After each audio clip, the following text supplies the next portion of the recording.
Hi, I'm Peter Hodgson. I'm an interaction designer working on the Google Assistant. Over the next few minutes, I'm going to give you a brief overview of one of the key topics core to conversation design. That's conversational repair. People historically don't much like voice interfaces because of the feeling it gives them when the conversation takes a misstep. Research shows that 60% of all users feel either angry or confused, or awkward and self-conscious. In general, because they feel like they did something wrong. After all, our instinct is to assume that the other party in the conversation is being cooperative, so it must be us that's doing something wrong. The good news is that 69% of the same group are likely to give the voice interface another go, even when something has just gone wrong. So if we can make a conversation work well when it takes a misstep, then there's a great opportunity to build user trust and confidence in the assistant. It's tempting to describe these misstep situations as error cases, which suggests that the user has done something wrong. But it's important to remember that the users know what they want. There's no such thing as a voice query without an intent. For example, the user might be being ambiguous. Perhaps their intent is unspoken and they've implied an intent which we haven't covered in the recognition grammars. Maybe they're just poking around and trying things out. Remember, discovery is an intent, poking around is an intent, and figuring out the boundaries of a piece of technology is also an intent. But mostly, people are being cooperative and want to do something even if they didn't say so explicitly, and it's our job to figure out what they're trying to do and to move the conversation forward. Just because their query doesn't match our expectations doesn't mean it's an error. For example, let's talk about a no-input state.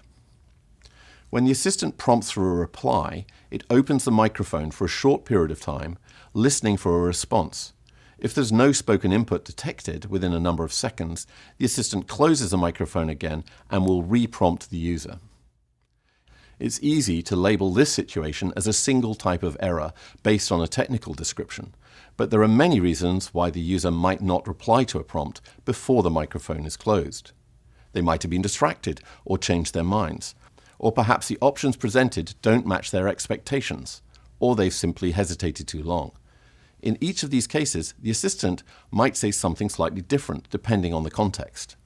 So it's important to consider the possible context of every repair case, since they can change the language and structure of reprompts. Conversational repair is a big topic, and we can't cover everything in this short video. So in the next few minutes, I just want to focus on three main types of repair cases. First, there's no-match inputs. This is when the assistant has heard something that doesn't match the recognition grammars for a specific state. Then there's no inputs, as I just described, when the assistant has prompted for a response but heard nothing back from the user. And then there's disambiguation, where the system has a confident but partial match and needs more specific information to progress. So here's an example conversation with these three repair cases shown. Jade is sending a message. Let's run through it.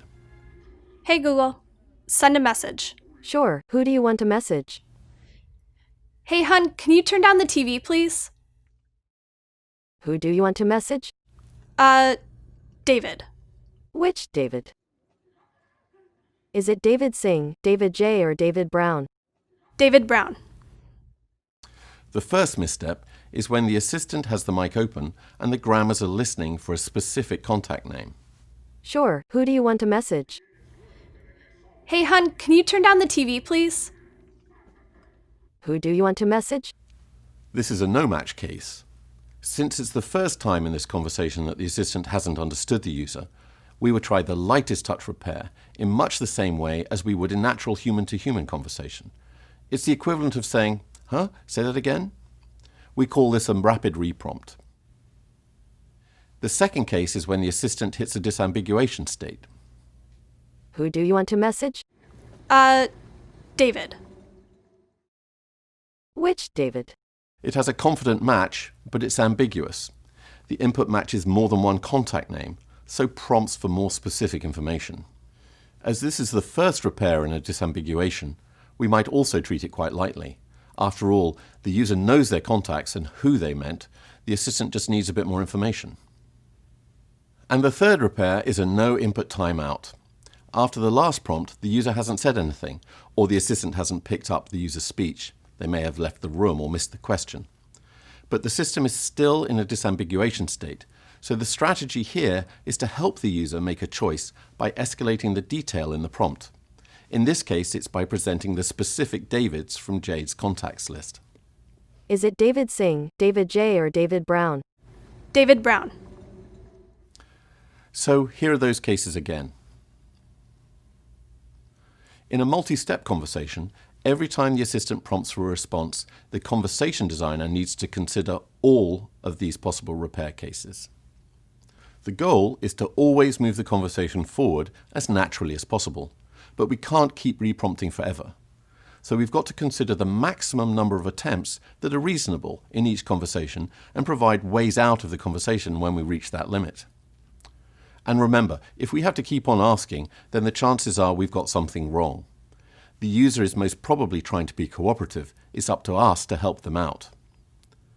So, depending on each case, the conversation designer and engineers need to decide the maximum number of tries the system will prompt the user before ending the conversation, and at that point, how it will end the conversation. Okay, Google, book a ticket to the ISS. Sure. Which carrier are you orbiting with? Honey, what carrier were we looking at? Which carrier? Honey?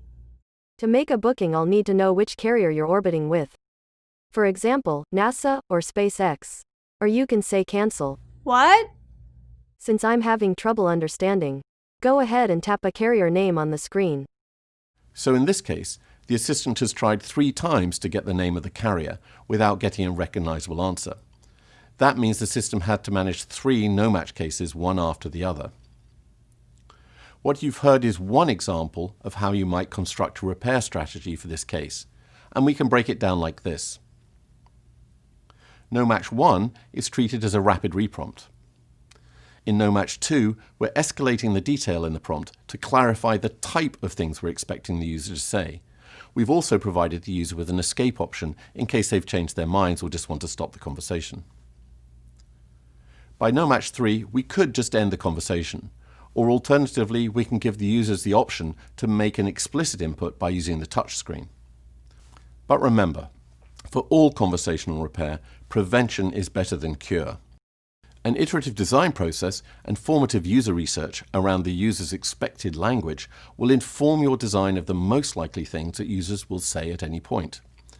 And as a result, a highly relevant set of grammars for each step of the conversation can significantly improve the user experience and reduce the number of repair cases.